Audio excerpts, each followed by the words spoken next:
trader. Tina here once again from ShortMeTina.com with my daily recap.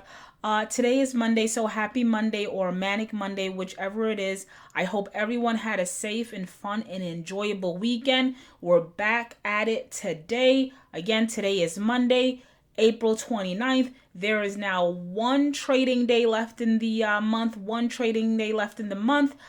So what happened today, right? So today, awesome day, but before we get underway with the recap of the SPY, let me welcome you. If you're a new trader, your very first time tuning in, your very first time listening to a ShortMeTina video, do us a solid in the comment section. Please let me know how I am doing. Let me know how we are doing. Comment in the comment section. If you like the video, give it a thumbs up and tell me, hey Tina, I like the video. If you're not so thrilled with it, give me a thumbs down. But equally so, I'm going to ask, if you're giving me a thumbs down, let me know why you're giving me a thumbs down. That's for all the new traders that are listening. If you're not a new trader and you have been sticking with me time and time again, day in and day out, daily, I want to say from the bottom of my heart, thank you. I also want you to comment in the comment section. Let me know if you agree with my analysis, disagree, and if generally these videos have helped you on your trading journey, and what other questions you may have for me. Again, my goal absolutely 100% is to transform everyone that wants to be a trader. There are billions, if not trillions of dollars in the stock market, and my goal is to show you the tools that you need to consistently take money out of the market to just fund your lifestyle, right? Because at the end of the day, while money isn't everything, you do need money in this world to survive. That's just basic, all right? So that's that. Getting underway. Overall market, S&P 500 daily chart dating back to 2017. So today, again, ripped, although we closed at 293.78. We went as high as 294.45, definitely hitting all-time highs in the SPY, so this shouldn't be here. This should be moved and placed here. At any rate, so we're above resistance, and if you go back to the videos that I was doing mid-March to late March, I indicated if we can get above 280 and 282 and hold, that should be your cue to go long, right? Because we are above what was once resistance, it's now considered support. So we were able to get above that 280 to 282 level, held, and since then, the market has been on a quote-unquote mini rally.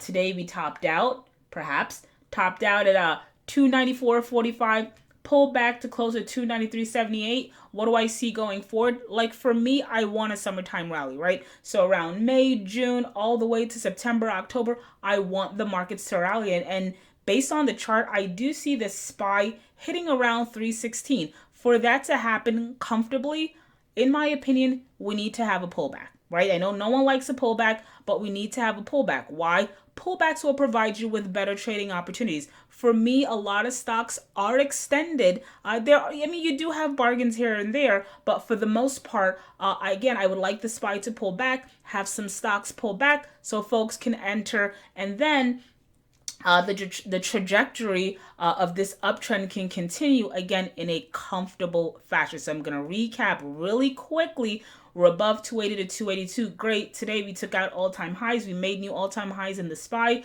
I see the SPY getting to around 360.16 heading into the summer. For that to happen, I would like for the market to pull back to around 280 to 282. What else?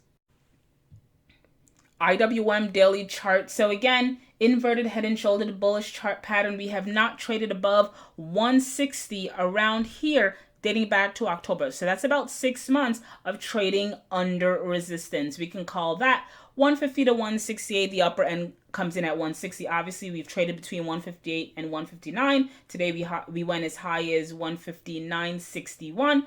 Pull back to 159.06. Still have not graced that 160 level. Can we do it tomorrow? Ideally, I'd like for us to do it tomorrow and perhaps even close around 160 before that pullback. Again, one trading day left in the month. Let's make it a good one. Let's see if the IWM will get above 160. We need that, right? We need that for this rally to continue. In my opinion. So that's what I'm paying attention to tomorrow. That's what I'm going to be paying attention to heading into May and June, so on and so forth. It's that 160 level. Can the bulls kind of like get in, charge back, and get the IWM over that critical resistance level? What else?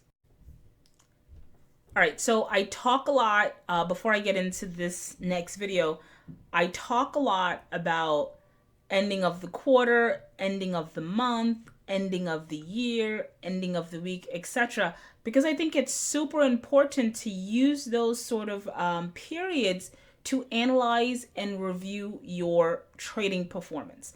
One of the things that got me from losing a lot to, again, break even and consistently profitable was, and less about getting from break even to profitable, but more so from losing tons and tons of money to losing a very little bit, right? What got me there was reviewing and analyzing my trading performance. I just uploaded a video and I'm going to link it if I can find how to do that somewhere here, on sort of like the things that I record when I'm recording in my trading journal, right? And this is something that you should do, I would say, quite often if you're new to it.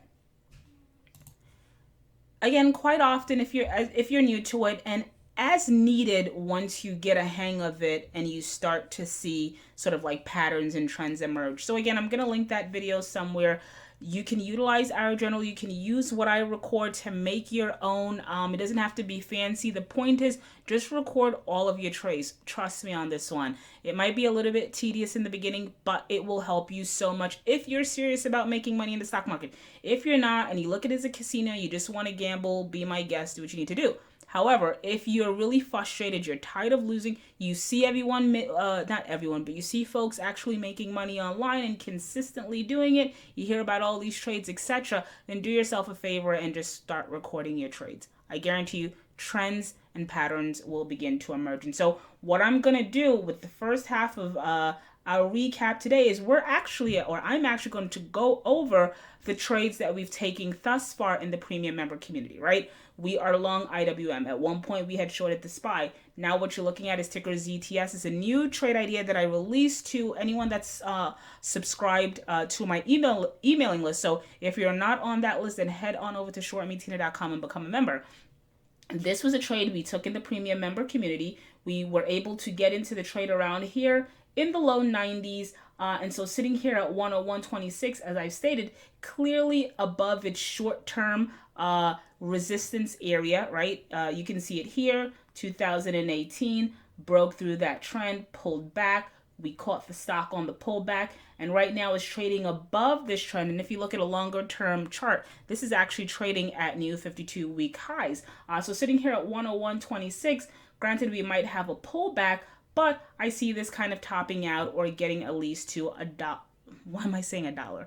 $110. So sitting here at 101.26, there's still potential upside in my opinion. And again, full disclaimer, transparency, full disclosure, we did get into this trade in the premium member community when the stock was trading in the low 90s. So I like ticker ZTS, bullish. Be mindful, stock reports earnings.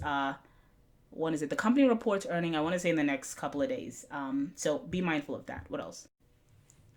All right, EVOP back on the map, daily chart. So remember, we got into this trade, I think around $20 to $21, sitting here at $29.96. Remember what I indicated way back here when I started doing these videos. I said I think that this stock at some point can see 30. And when I started recording these videos, I think the stock was trading at around $25 or $26, maybe even 27.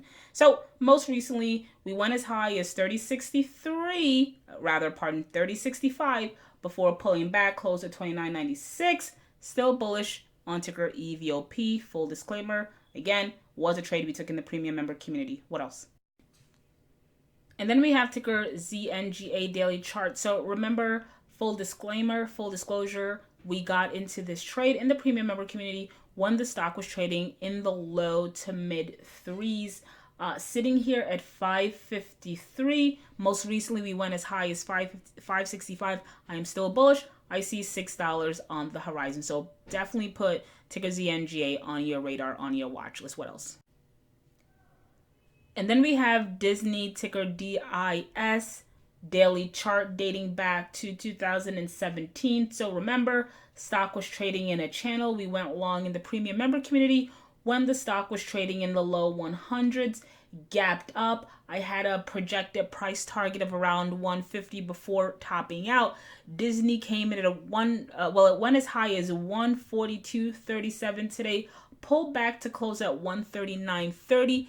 Am I saying to jump in here? Absolutely not. While I do see it getting close to or topping out at 150, you really have to ask yourself at this point, from a risk reward perspective, is it worth it? For folks like ourselves that got into the low 100s, we can definitely hold on to see it right out. But if you're jumping in here at like 140, 141, granted there's still potential upside, but you also have to factor in your downside to see whether or not it's worth it. Okay, so while I am still bullish on ticker DIS, I see it hitting around 150. Whether or not you should jump in if you're on the sideline, that's for you to decide. What else? And then we have ticker BMY daily chart. Full disclaimer, we took this trade on the short side when the stock was trading in the low to mid 50, sitting here at 46.32. We saw a bit of a bounce off the most recent low of 44.61 right here. Not sold. If you take a longer term view of this chart going back 2-3 years, it still remains in a downward spiral. It has not traded counter trend in my opinion. So I'm inclined to remain bearish on ticker BMY. This little pop, I just think it's a rally that potentially will be sold. Paying attention to 44.61. If we break that, stock and spiral, still bearish on ticker BMY in the shorter term. What else? JD daily chart. Again, another stock we took in the premium member community. Got in when the stock was trading around $19 to $20. Sitting here at $29.87. I am still bullish on the stock. Most recently, we went as high as around $31. And for me, I don't see us running into any real resistance until the stock gets to around $35. So sitting here at $29.87, still potential upside. If you're on the sideline, like I indicated with Disney, you want to factor in your risk reward, not reward, I don't know what that is, your risk reward profile to see whether or not the trade is worth it. I personally still remain bullish. The stock is not giving me any reason to be anything but bullish. See us hitting around $35. What else? And then I'm going to talk, the next two stocks I'm going to talk about, including Walmart, will be trades that we took on as defensive plays because the market at the time was experiencing extreme volatility. So we took this trade a while back. I believe we got in with the entry zone of around $90, in the low 90s. Sitting here at 101.56, the stock is a slow moving stock, but I do have a price target of around here, the upper end of this channel, which clocks in at around 106, 107. So I wouldn't be surprised to see Walmart trading at 110, sitting here at 101.56. We're a ways from our entry zone, but still quite a few ways from the target, right? There's still potential of about 8 to 9 points of upside. Still like Walmart, defensive stock, but I still think you should have one or have this in your portfolio, my opinion. What else? And then we have KO, another stock that we entered, I want to say either the ending of the first quarter. I think it was like towards the ending of the first quarter, maybe the beginning of April, somewhere around there. We got into this trade, another defensive stock, got into this trade around, I want to say like $44. We ended up exiting the trade prior to earnings. Whether or not I hold through earnings, that's not for this particular video. So we ended up getting out the trade around 47. Sitting here at 42, what I was going for was this gap fill here at around 49.94, or rather 49.56. I still think it's going to get there. I'm actually on the sidelines waiting to re-enter this stock. I do want to re-enter this stock. From a risk reward perspective, jumping in here is fine, but I think you'll have your pullback before this gap is filled. But I like KO. Again, it's a longer term investment as a defensive play. It's a boring stock, but one that I think obviously you can trade, and one that should occupy your longer term portfolio. What else? And then we have ticker NIO daily chart. So full transparency, while I just showed you about 10 stocks that we took within the first quarter that we were able to make a nice profit off of, we don't always get it right. Granted, we get it right a lot and more often than we get it wrong, but we don't get it right all the time. And this was exemplified with this particular trade that we took in ticker NIO. Again, daily chart. Our first attempt at trying to buy this sort of sell-off, I think we bought it around $7 to $8. Boom, got stopped out. Again, we kept our losses at bay, let the stock drift a bit more. We tried to get in again around the lower end of support. I want to say around $6 or so. Got stopped out. And at that point I said, but again, we got stopped out. Losses were kept at bay. We didn't let our losses balloon into 10, 20, 30, 40%. Kept it super, super small. The stock sort of did its thing, and I said to myself, I want to get into ticker NIO, but I'm going to let the trade sort of settle. So I'm watching it, waiting like a hawk, looking to re-enter. Sitting here at 498, expecting a pullback. More than likely, I'll probably get into this trade on the pullback. What else? And let's round it out with ticker CGC daily chart, up about 4% on the day to close at 52.03. Full disclosure, we did take the trade in Canopy growth, not via CGC, but via ticker WEED, which is listed on the Toronto Stock Exchange. So let's pay attention to the shorter term time frame. I'm going to move this. So we're going to be paying attention to January of 2019 to present. You know, I like my ranges. I like to find them, my channels. I look for them.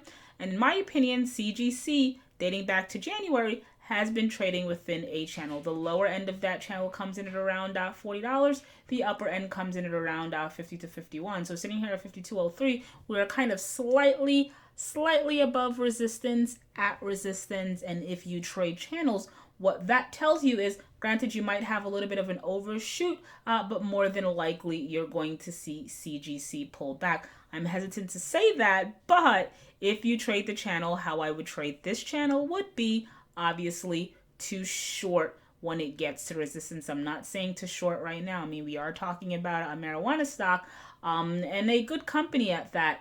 But again, if you're to trade the range or trade the channel, you can see it here. Once it got to that point, we had the sell-off, got close, got the sell-off. So here, I'm going to conclude we'll probably have a slight pullback. So we're going to cap it there. Tina, once again, from ShortMeTina.com. If you enjoyed any portion of this video, I'd like for you to do 3 things for me. 1, comment in the comment section.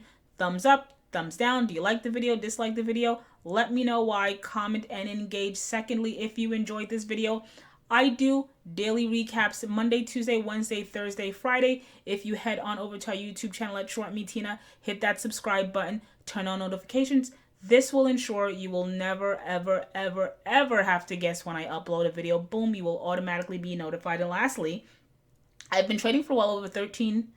That's a lie. Well, that's true, but I never say 13. I usually say 15.